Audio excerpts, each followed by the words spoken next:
Welcome everybody.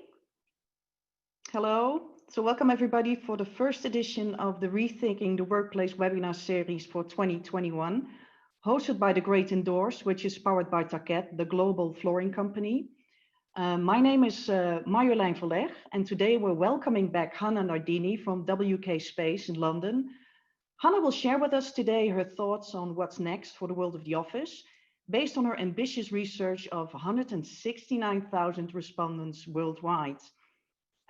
She also worked with us to uncover some key trends around what office workers really want and what they expect from the companies they work for.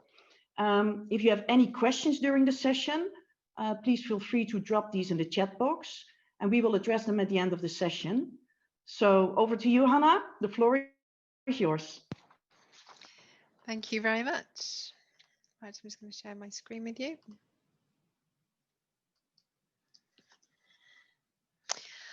Hi, everybody. So this really is a follow-on from the previous webinars that we've been running. And for some of you that have maybe joined some of our previous sessions, may have known that we've been gathering data.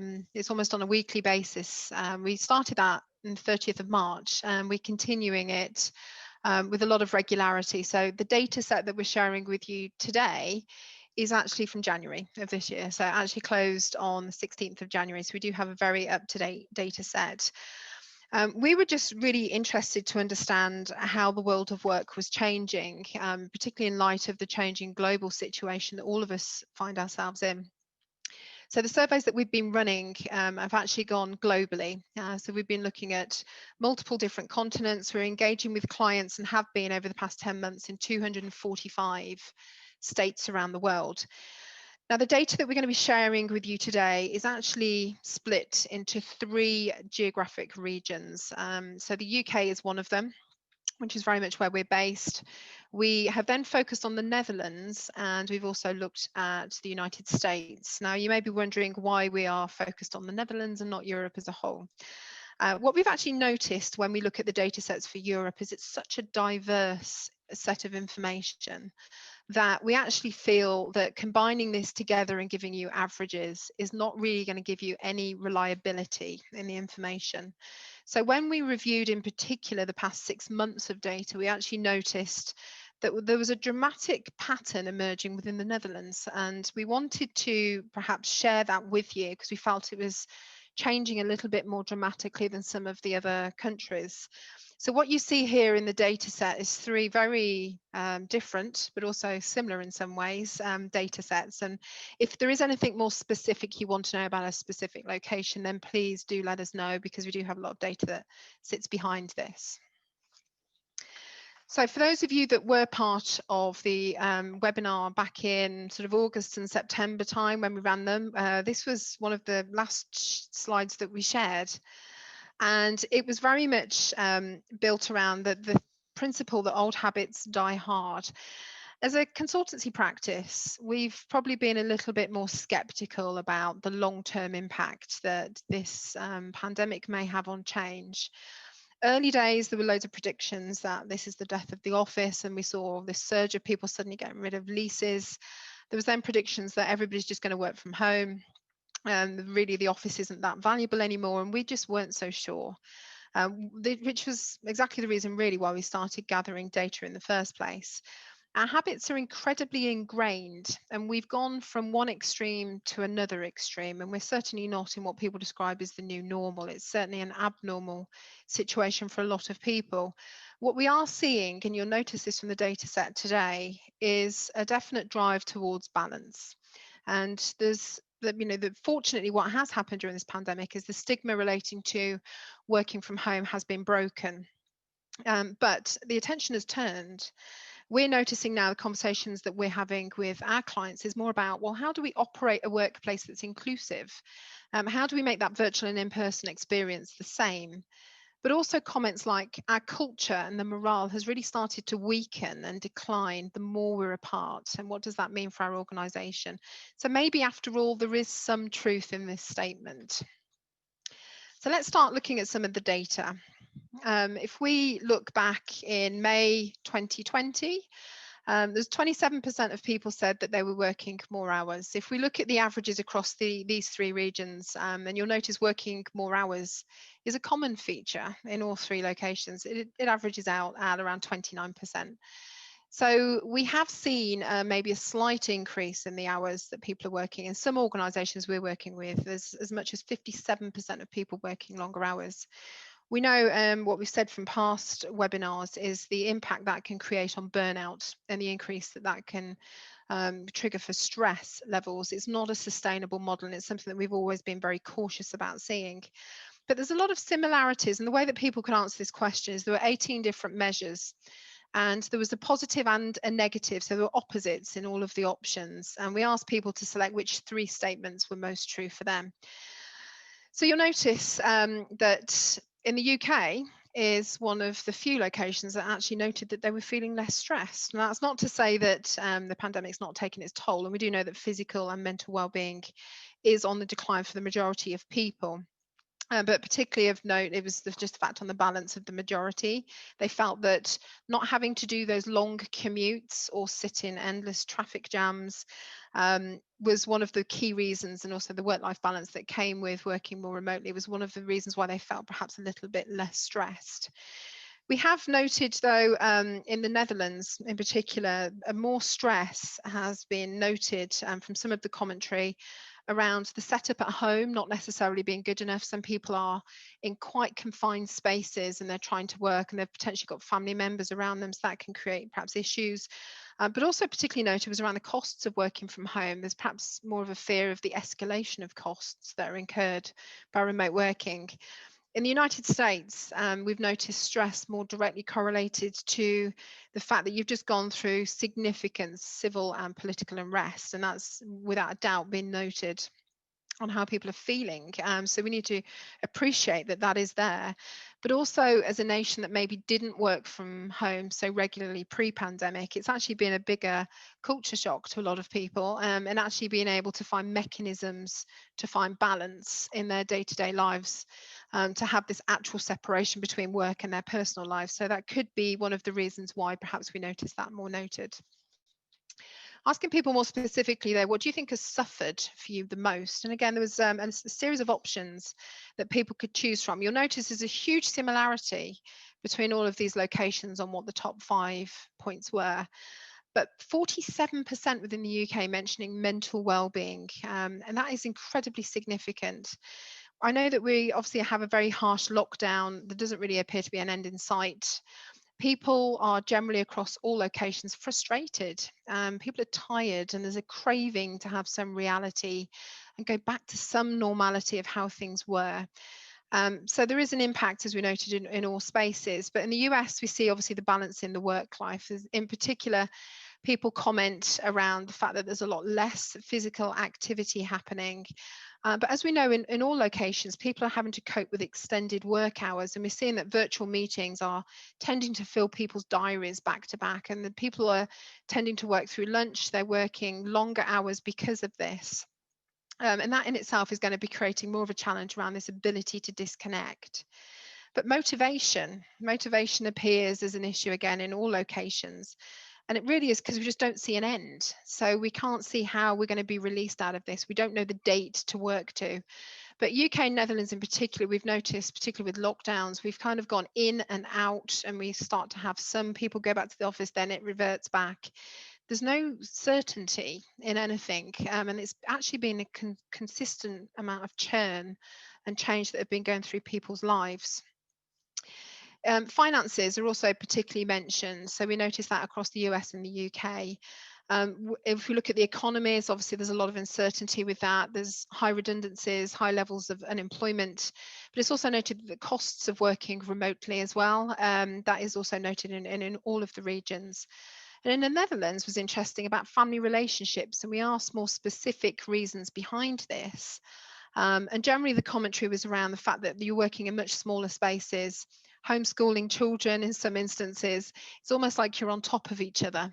And it's actually created a little bit more conflict within families, which is quite an interesting point. So how has the pandemic really changed the way people want to work? I'm just going to give you the data from May 2020 for this. So in the UK, in May, 64% of people said that this had significantly changed the way they wanted to work. In the Netherlands, it was 54%, and in the United States, it was 44%. And when we asked people about whether it was no change, in the UK, it was 14%, the Netherlands, 9%, and the US, 17%. We have noticed a big shift. Which was maybe why old habits do die hard, as we mentioned at the beginning. We've gone from one extreme to another. And what we're seeing here is more of a resettlement or the balance. People don't want to just be working at home, and people don't want to be purely working from the office. We've definitely noticed that people have become far more realistic in the drawbacks that remote working has created. So there are damages, there are challenges to it, but there are also positives. And what people are looking for is much more of a holistic way of looking at work. So our clients generally would engage with us because they are interested to hear the views of their people, but we still get a lot of requests where the leadership team will ask us to engage with just the senior personnel and not engage at lower levels. And what's interesting about this is you'll see from these stats, the expectation that employees have that their views will be taken into account, particularly when it comes to creating policies around how that organisation is going to work in future. What's interesting when we engage with wider teams, on average, 37% of employees believe that the reason they will have to go back to their office is because managers will expect them to. So yes, we are seeing, unfortunately, the signs of a return to presenteeism. In fact, we still have some managers who will say in some of our most recent engagement surveys, I still need to see people. I still need to see what they're working on, or I don't trust them to be working remotely. And this is really unfortunate. It's almost like we've not actually learned anything over the past 10 months. It's disappointing to see. And again, going back to that point on old habits, maybe we haven't shifted quite as much as we think that we should have done. So asking people around their longer term working patterns, we've again been tracking this on a really regular basis to understand what pattern people were expecting. And I think where we're noticing more of the extremes is around only working in the office and potentially only working from home. So if we look at the UK, again, going back to May 2020, only working from home was at 26%, so not a million miles off. In the Netherlands, 3%. So actually, we've seen a higher demand for people to say they only want to work from home. And equally in the US, it was 21%. It's now shot up to 37%. Let's look at the other extreme. Only working in the office. In May in the UK, 9%. The Netherlands, 5%. And the United States, 6%. We're actually noticing a far clearer separation. There's been a big polarization, and one of the areas that we've noted this more particularly is in the personality types of your workers. So when I started to dig into the people who said they only wanted to work from home, 97% of the respondents to that were introverts. And when we looked at the people who said they only wanted to work in the office, 93% of those were extroverts. We're noticing a big divide now appearing more acutely between these personality types. Now, from a cultural perspective, we don't want to create a chasm between people. We know that there's a tendency potentially for introverts to disconnect themselves from perhaps some of the groups of the organization. So there needs to be more emphasis placed in coming together and the values that brings, rather than perhaps creating two classes of employees. The general trend we're finding amongst our clients is meeting in the middle. Expectation that you should be coming into the workplace potentially 1 to 2 days per week or more if it's appropriate to you. So what are some of the reasons why people might come back into the office? Well, we started to look into virtual meetings. And again, we've been tracking this. In May, on average, 15% of people said that they would see meetings mostly being in person. And you're going to notice again a big shift in this data that suggests, particularly in the Netherlands and the United States, actually returning to an in-person meeting is still going to be quite important. In the United Kingdom, we're noticing actually much more of a mix. A 47% report that they would actually like to have a balance between both. So there's quite significant proportions amongst this. And when we measure this data back in May, again, 33% on average said that they saw most of their meetings would remain virtual. So we are seeing that perhaps a drive to return to the office in some instances would be around the need to attend meetings. We've learned a few things about meetings over the past few months, and maybe where virtual meetings are failing us. And some of it is that the quality of them is just not the same. People tend to talk over each other. You can get a little bit of a lag, and it's hard to know who's about to speak. So it kind of stunts conversation because people hold back. So you do end up getting these awkward silences. It's also been noted that relationships have been felt to have been weakened. The general view is it's harder to read the body language of people who are virtual, but also that it's not really building trust, loyalty, or confidence. So maybe that will be part of the reason why in-person meetings are still a really valuable part of the human dynamic and how we work. So asking people, what are the reasons then that you would attend the office? And we gave people a multiple choice list. We've given you the top 5. You'll notice there's a lot of similarity again in the data between all of those. There's some key themes. One of them is to socialize, and that's always been top in the list. The ability to work collaboratively with my team is always featured pretty highly. Simply just for a change of scenery. Some people are just saying it's Groundhog Day to be doing the same thing in the same space every day. It would be nice to mix it up a little bit. And then finally, around the setup, some people just don't have the right environment, they don't have the right technology around them to be able to work effectively.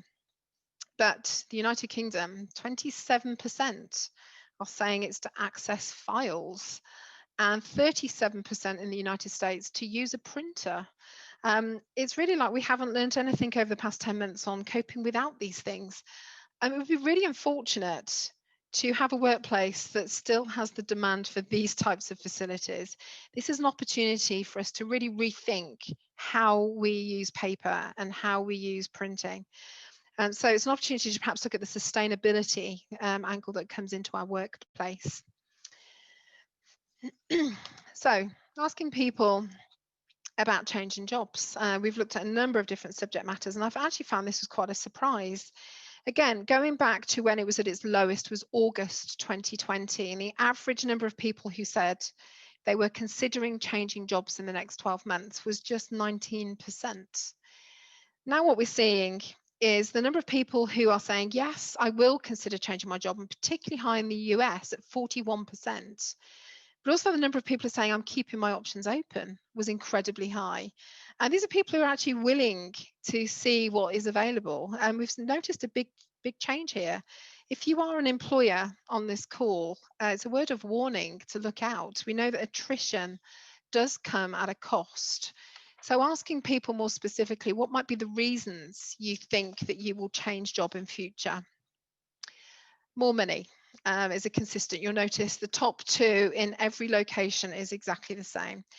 In some instances, and particularly in the UK, we've had the furlough scheme, and that's generated a pay cut. A lot of organisations have implemented pay cuts and reductions in hours, so we can understand potentially the trigger that goes with that. But work-life balance comes out. Now, let's not forget, 27% of people are reporting that they're working longer hours.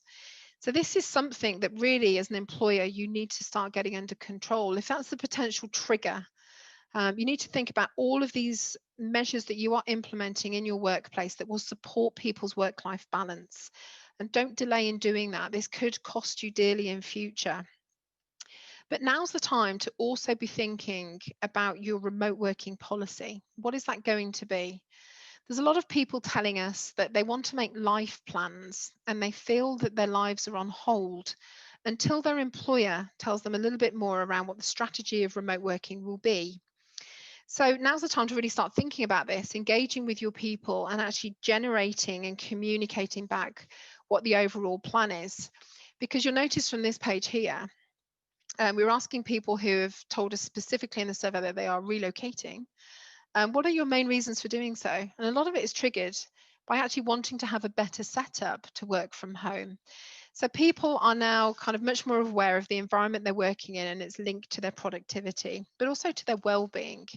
So people are desiring far better home office setups, but also the ability to be closer to a family network, particularly if you're in a city. So we are noticing perhaps more of a shift and a migration in people's moving habits.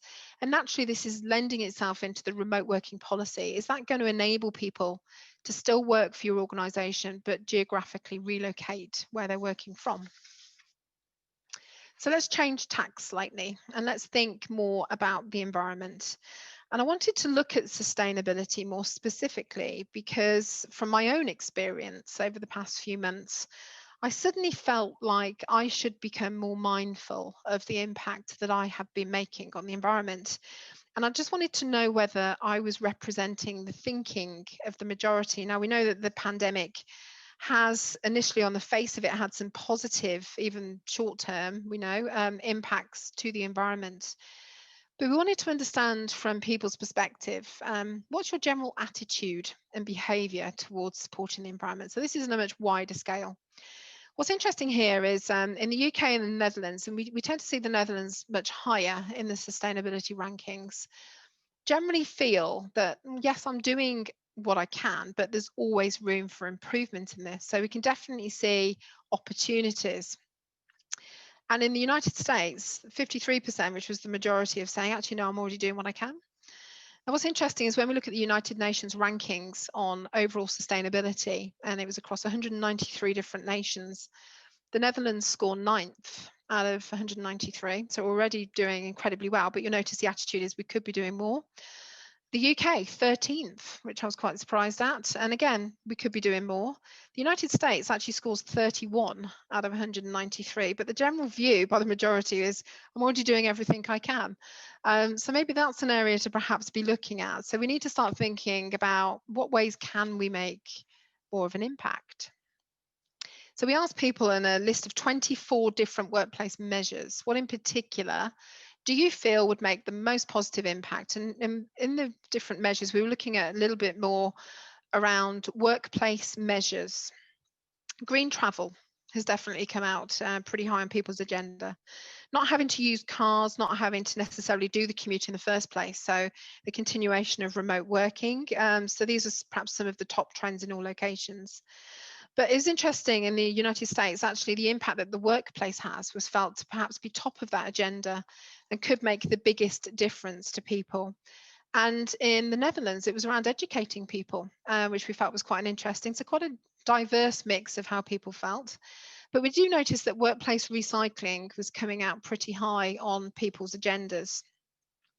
So when we were asking more specific questions around, do you think that your employer encourages you to be much more sustainable when you're at work? These are general responses. So the majority, yes, they do. But looking at that point on the previous slide about recycling, there's a really good article and statement from EnviroWise. And they said that 70% of office waste in the UK is recyclable, but only 7.5% actually reaches a recycling facility. That's quite a shocking statistic. So there are, without doubt, improvements that can be made in the workplace. We do see a lot of organisations that we work with would have recycling policies and recycling bins around the office, but ultimately at the end it all gets combined together, which is an incredibly frustrating thing for people. So it needs to be part of an organisation's agenda, and everybody needs to play their part, not just looking at it as an employer. So asking people about their priorities, and we asked them, what in particular do you feel from an employer perspective would be most important, and particularly relating to workplace? And this is what came out on top. So the air quality, energy and water efficiency measures, and in particular it was noted lights that automatically turn off and on sensors, but also taps that are used on sensors, more recycling capability, using less paper, but let's not forget in the UK, 27% of us want to return to use paper. And in the US, 37% want to return to use printers. It's about the company having a sustainable agenda But also, finally, it was around access to outdoor spaces and more holistic use of sustainable materials. So all of the materials that go into that workplace. So you could be asking, what do we do with all of this data? So let's try and summarize what some of the key points are and how we could perhaps take this forward. So what are the employee priorities? And this is collated from the hundreds of thousands of data points that we've now managed to accumulate. You really do need to engage with your people before you make any strategic decisions. People will tend to rebel, and let's not forget the amount of people who said they are looking for other jobs. People need to be an intrinsic part of your decision-making process and what happens next. There is a definite desire to reinstate balance. People are not into the extremes anymore.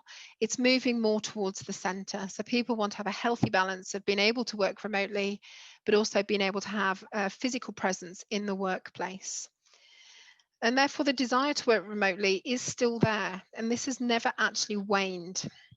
So yes, the percentages may shift, but what we haven't noticed is it swing more in favor of being in office than not. So on average, across all locations, 60% of people are saying that they would like to be working from home 3 to 5 days each week. People are also looking for an improved home setup and technology solutions. Let's not forget the people who are relocating are saying that this is to have a better home office. And it's one of the challenges that people put top of their lists around working remotely is not having the right environment or the drawbacks that the technology is bringing them. There is a desire for people to have a workplace that just meets their preferences. We all notice, and particularly from that personality statement that we shared with you, people work in different ways. They communicate and they engage in different ways, and they are looking for different things from the workplace. We need a workplace that supports that, but we also need to focus on well-being. Let's not forget mental and physical well-being are taking its toll in the current pandemic. People are not moving as much, they're not as physically active, they're missing each other, the social isolation that's going with this. This is an opportunity to perhaps engineer a workplace that specifically focuses on improving the mental and physical health of your employees. But there's also a desire to improve from a sustainability perspective, but also looking at inclusivity. And inclusivity is the hot conversation right now. This inclusive experience for virtual and in-person workers is a part of that conversation. And how to improve the culture is the one area that people are telling us they feel has maybe weakened over the past few months. How do we look at a continual improvement of that? So let's look at each of those in turn. Engage with your employees, and this is just how we do this as a business. We have a process that enables us to look almost in a 360-degree perspective, an appraisal that engages at all levels of an organization. And you've got to be really careful about not raising expectations. So we can perhaps understand some of the drawbacks that people might have around engaging with the wider teams. But from a leadership perspective, we want to understand, what's your overarching vision? Where do you see this going? What direction is the organization moving in? How do you feel that culture is becoming diluted? From a manager perspective, how effective have your team been? How's the morale, communication, the culture? What's the performance been like? From an employee perspective, how have you felt supported? Do you feel that working from home has worked for you?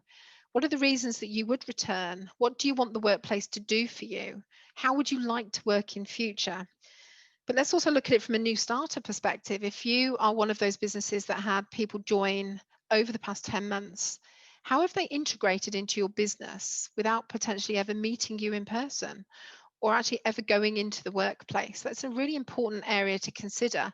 What does onboarding look like? This could completely change the way that you train, coach, and mentor people coming into the business. So there's an opportunity to perhaps explore that. It could be that you want to engage with your clients. How have they found in working with your business over the past 10 months? Where was it good and where's the room for improvement? Or it could be around prospective employees. What are they expecting out of a new employer? Again, on the basis that there might be higher attrition over the next forthcoming months and years, it's an opportunity to perhaps understand that a little bit more deeply. But it's also important to benchmark. And a lot of the questions we get asked is, what's everyone else doing? Now, obviously, these kind of webinars are useful to do that, but we need to really hone in on sector. What's your sector doing? What are your competitors doing? Now, it's not necessarily to say you go with the flow and go through with what everyone else is doing, but it's also important to understand perhaps the strategic direction that they're taking. And that's a big area of research. So we do recommend that perhaps you explore that in a little bit more detail. So this is how we would say, as kind of a guideline, is you should be recommended to engage with your employees. So reinstatement of balance, it's not about extremes. People don't want to go purely into one way or the other. We've noticed the drawback in both sides, and this is more about meeting in the middle. So those organisations that didn't let the lease go just yet were probably quite wise to do that. So those that let go of it quite early, we notice, have recently re-signed them. So yes, you were wise to wait. But people are looking for autonomy and they are looking for freedom. They want to have more control. The past 10 months have proved that people can be effective and you can trust people to work in the way that suits them.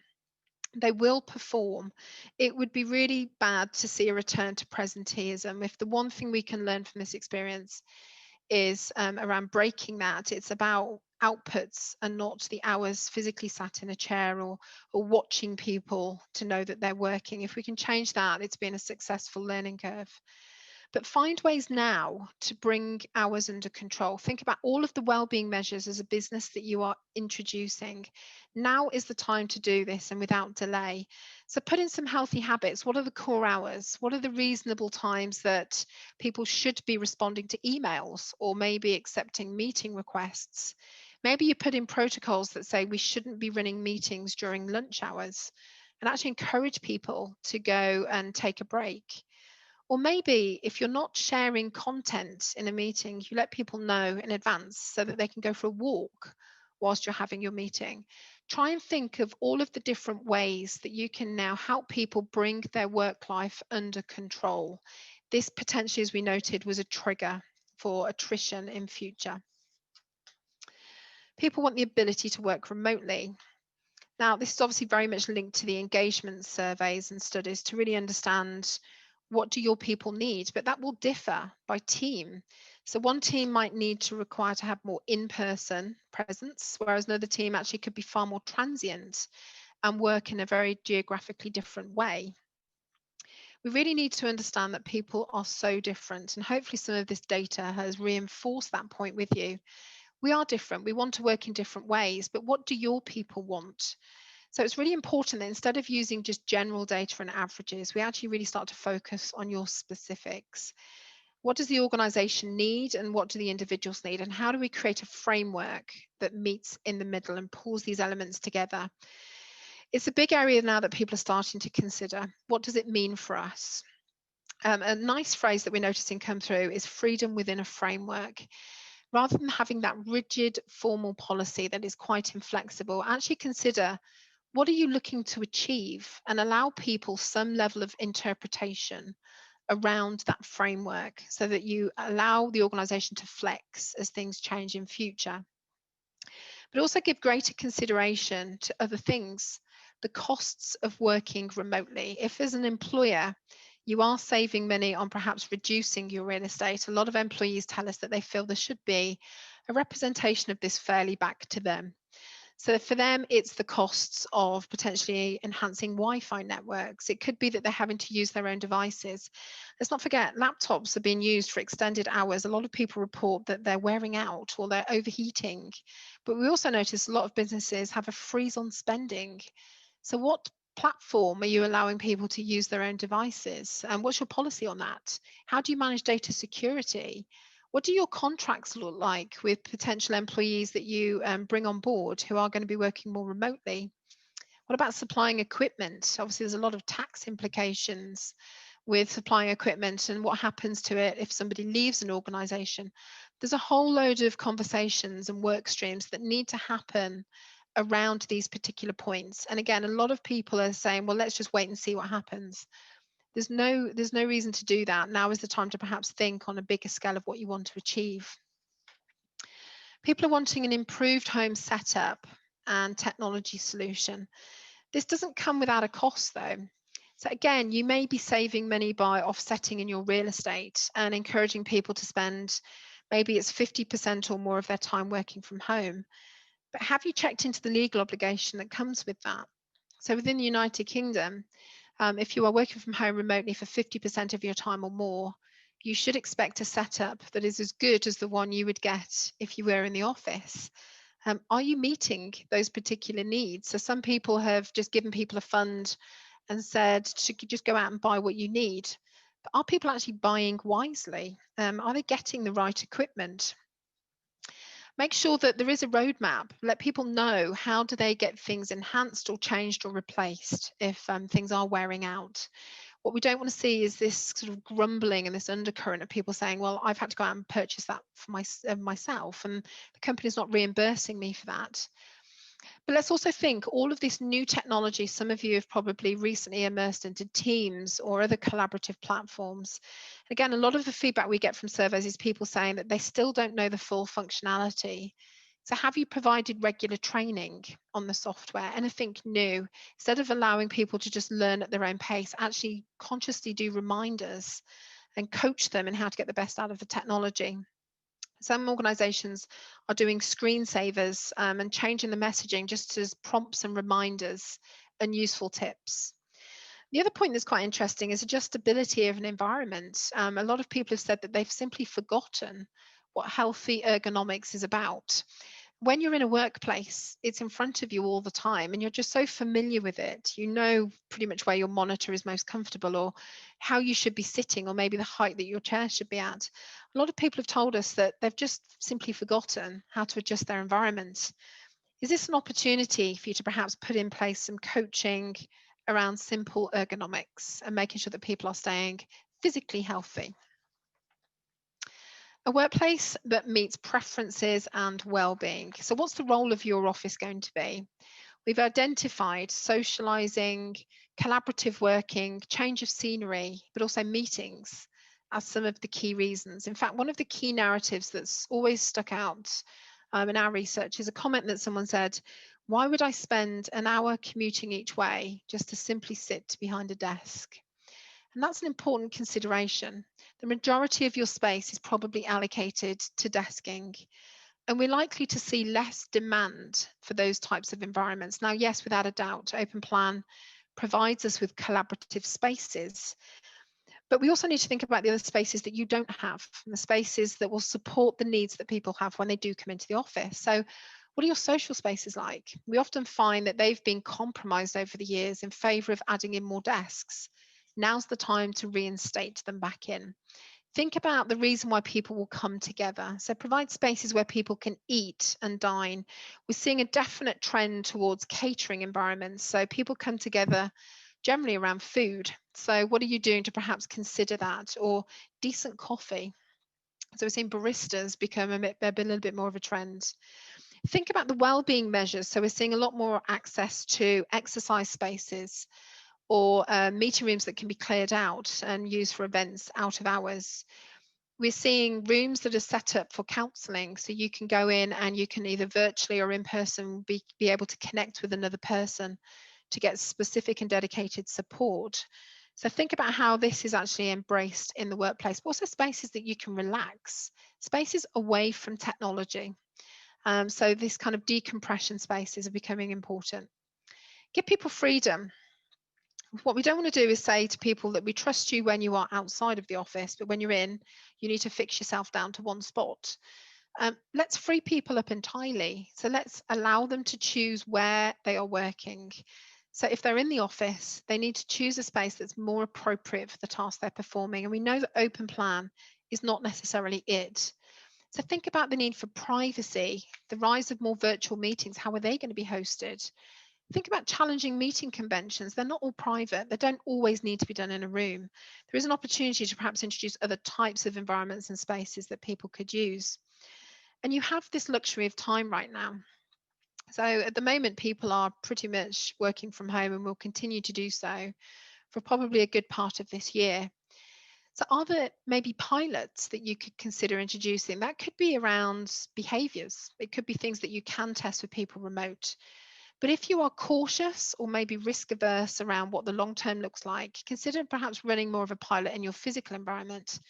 If it's about testing ideas and strategy, this would give you the opportunity to do that before you perhaps embark on a much wider implementation. But what we do know is certain is workplace has changed, and it's about bringing your own workplace up to the current standards that people are expecting. And then finally, we see continued improvement from a sustainability, inclusivity, and cultural perspective. Now, people have become much more environmentally minded, and we've just shared some of the data with you on that. What is your business doing specifically around these agendas?